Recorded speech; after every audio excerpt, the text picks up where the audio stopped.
Halo teman-teman info fotografi, apa kabarnya? Semoga dalam keadaan sehat selalu. Saya Cecin dan hari ini saya akan sharing pengalaman saya tentang lensa Tamron lagi, yaitu lensa Tamron 35-150 mm f2 sampai 2,8 untuk Sony Alpha yang full frame.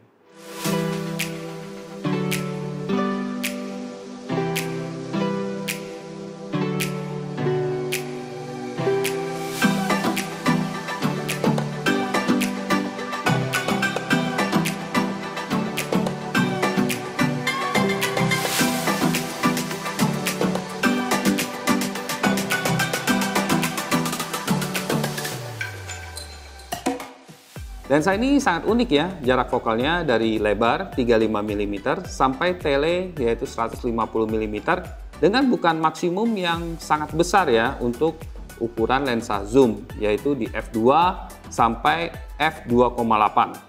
Lensa ini didesain khusus untuk Sony Alpha yang full frame, yang mirrorless seperti Sony Alpha 7, Sony Alpha 1 atau Sony Alpha 9. Memang karena sama-sama E-mount kita bisa pasangkan di Sony Alpha yang APS-C seperti Sony Alpha 5000-an atau 6000-an.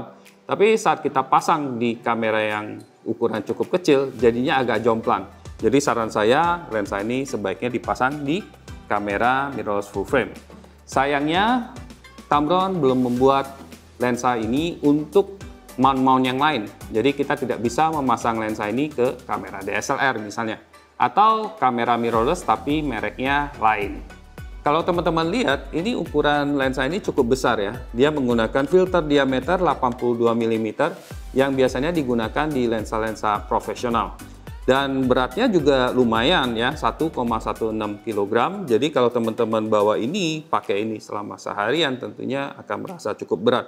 Tapi kalau kita bandingkan dengan lensa telefoto zoom yang f2,8 seperti 70-200, ya kurang lebih beratnya tidak terlalu banyak berbeda, tapi menggunakan lensa ini tentunya punya manfaat yang lebih, yaitu fotografer bisa menggunakan yang jarak fokal yang lebar ya 35 mm, kalau misalnya pakai telefoto kan cuma sampai 70 mm, sehingga untuk dokumentasi ataupun potret dengan jarak fokus 35 mm ini kita bisa mendapatkan sudut yang lebar dan juga kalau kita perlu kita bisa zoom dan kita bisa mendapatkan detail subjek yang agak jauh. Yuk kita tinjau desain dari bodi lensa ini. Pertama dia ada manual focus ring, kemudian ada tombol, ada dua tombol di sini function button yang khasnya Sony, jadi mirip dengan lensa-lensa Sony di mana kita bisa kustomisasi menjadi tombol yang berfungsi seperti AF on ya misalnya atau AF lock. Nah, kemudian ada tuas di sini, ada tuas autofocus, manual focus, dan juga ada tuas untuk custom setting di mana kita bisa konfigurasikan 1, 2, dan 3 bisa melalui kamera. Nah, kemudian tentunya ada zoom ring ya untuk mengubah jarak fokal lensa dari 35 sampai 150 mm. Di bagian samping ini ada tuas untuk lock lensanya. Jadi kalau kita lock lensanya, maka di 35 mm dia tidak akan bisa memanjang ya. Ini bagus untuk penyimpanan. Dalam paket pembelian, lensa ini juga sudah disertai dengan lens hood yang untuk menguncinya cukup simpel, tinggal putar begini aja dia sudah terkunci dan saat kita ingin melepasnya ini ada tombol ya. Kemudian kita bisa lepaskan dengan mudah seperti ini. Oke, sekarang saya sudah pasang lensa ini ke Sony Alpha 7 dan kita lihat bukan maksimum untuk tiap-tiap jarak fokal. Di 35 mm saya bisa dapatkan f2, di 50 mm f2,2, di 70 mm f2,5, di 85 mm f2,8 dan ini sampai 150 mm f2,8. Tentunya teman-teman penasaran dengan kualitas gambar yang dihasilkan oleh kombinasi kamera Sony dan lensa ini. Dan saya sudah mencoba di beberapa kesempatan yaitu di pemandangan kota atau cityscape dan juga untuk foto potret. Dan yang saya dapati adalah di berbagai jarak fokalnya dan di berbagai bukaannya saya mendapati hasilnya sangat tajam, sangat profesional. Jadi teman-teman tidak akan kecewa kalau teman-teman suka foto yang crispy atau yang tajam. Dan juga karena bukaannya yang bisa sangat besar dan saya sudah uji, itu bokehnya, latar belakangnya juga halus ya. Dan DOF-nya atau depth of field-nya sangat tipis ya, terutama saat kita menggunakan di 35 mm sampai 50 mm dan agak dekat dengan subjek fotonya. Maka kalau kita fokus ke subjeknya, di beberapa senti di belakangnya itu sudah blur. Contohnya seperti foto potret ini, saya fokus ke mata yang satu, yang lainnya sudah blur banget. Padahal saya menggunakan lensa ini dengan jarak fokal yang lebar atau 35 mm. Berkesan seperti menggunakan lensa fix ya.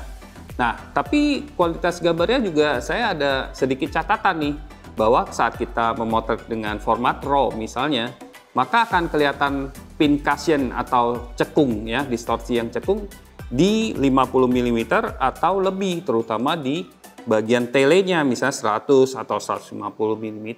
Dan itu akan kelihatan kalau kita motret misalnya arsitektur ya, misalnya kita foto cityscape, di mana garis-garis bisa menjadi kelihatan cekung ke dalam. Selain itu juga ada vignette ya, jadi ujung-ujungnya jadi agak sedikit gelap. Tapi kesemuanya itu karena ada lens profile correction di Lightroom, atau saat kita menggunakan JPEG ya, kita bisa langsung koreksi di kamera ataupun di software untuk mendapatkan hasil yang lebih sempurna. Dan kalau kita aktifkan, otomatis cekungnya, kemudian ujung-ujungnya gelap itu menjadi terang dan hasilnya juga bagus.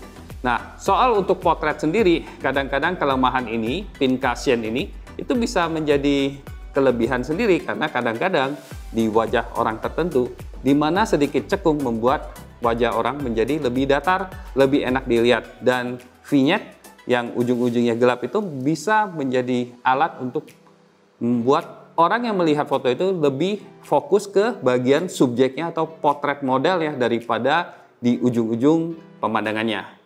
Sistem autofocus dari lensa Tamron ini sudah di-upgrade ya, menggunakan teknologi yang paling canggih dari Tamron, yaitu dengan teknologi VXD ya, menggantikan teknologi RXD yang dipakai di lensa-lensa Tamron yang sebelum ini, memastikan bahwa sistem autofokusnya mulus, cepat, dan juga kompatibel sepenuhnya dengan kamera Sony. Saat saya menggunakan di Sony Alpha 7, saya foto potret dan saya aktifkan Face and Eye Detection-nya, dan lensa ini mampu ya untuk mendeteksi wajah dan mata, dan kemudian hasilnya juga akurat.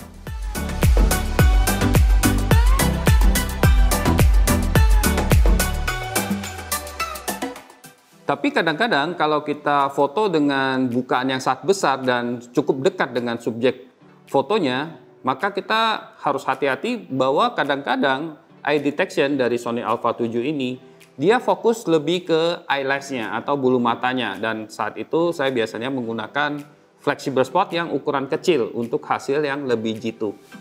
Seperti lensa Tamron yang 2875 mm generasi kedua, lensa ini juga memiliki USB port yang dimana kita bisa hubungkan ke komputer dan kemudian kita bisa aktifkan softwarenya.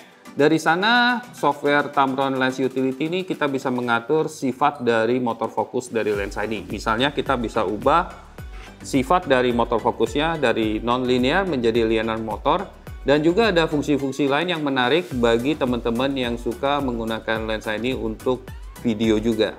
Sayangnya lensa ini tidak memiliki vibration compensation atau VC yang sangat membantu kalau saat kita memotret di kondisi yang gelap dan terutama di telefoto. Memang sih kamera Sony Alpha 7 III ini telah memiliki built-in stabilization di body, tapi tentunya dengan lensa yang seberat ini dan kalau kita zoom ke 150 mm, saya hanya bisa mendapatkan kurang lebih 2 stop ya untuk hasil yang tajam. Kalau saya menggunakan yang lebih lambat shutter speednya, contohnya 1/15 atau 1/25 bahkan, itu saya tidak bisa mendapatkan hasil yang sangat tajam. Tapi kalau misalnya ada VC, tentunya mungkin kita bisa 3-4 stop lebih bagus lagi. Nah, ngomong-ngomong, saya jadi teringat dengan lensa Tamron 35-150 mm f2,8-4 yang pernah saya review. Lensa itu memang adalah lensa DSLR, tapi ukuran lebih kecil dan juga memiliki vibration compensation. Nah, tapi bedanya ya tentunya lensa ini lebih bagus, professional build, dan juga lensa ini bukaannya lebih besar ya, f2 dibandingkan dengan 2,8-4 ya. Soal build quality-nya teman-teman juga tidak perlu meragukan ya, karena build quality-nya saya nilai ini sudah level profesional, tidak kalah dengan lensa-lensa Sony yang profesional seperti Sony GM. Dan ini juga sudah moisture resistant, jadi kalau kena hujan-hujan dikit itu tidak masalah. Juga tidak perlu khawatir tentang USB port yang terbuka ya, tidak ada penutupnya. Kata Tamron memang tidak perlu khawatir tentang misalnya air atau kelembapan atau debu masuk ke sini. Tapi menurut saya kalau tidak digunakan, lebih baik mungkin kita tap aja supaya lebih aman.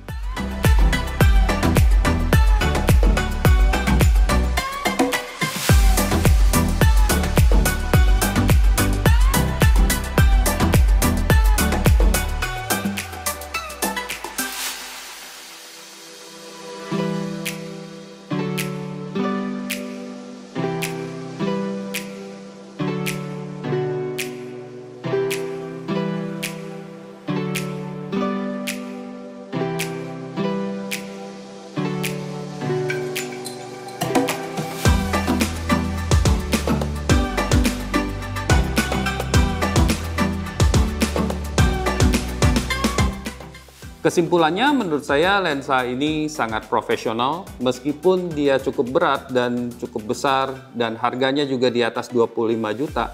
Tapi saya mendapati kualitasnya bagus dari fisiknya dan juga customizable dari sistem motor fokusnya, jadi sangat cocok untuk foto dan video. Dan yang penting adalah kualitas lensanya itu sendiri bisa menghasilkan foto yang sangat tajam di bukaan berapapun dan juga di jarak fokal berapapun. Lensa ini terutama sangat cocok saya rekomendasikan kepada teman-teman yang suka dokumentasi, terutama untuk wedding atau potret.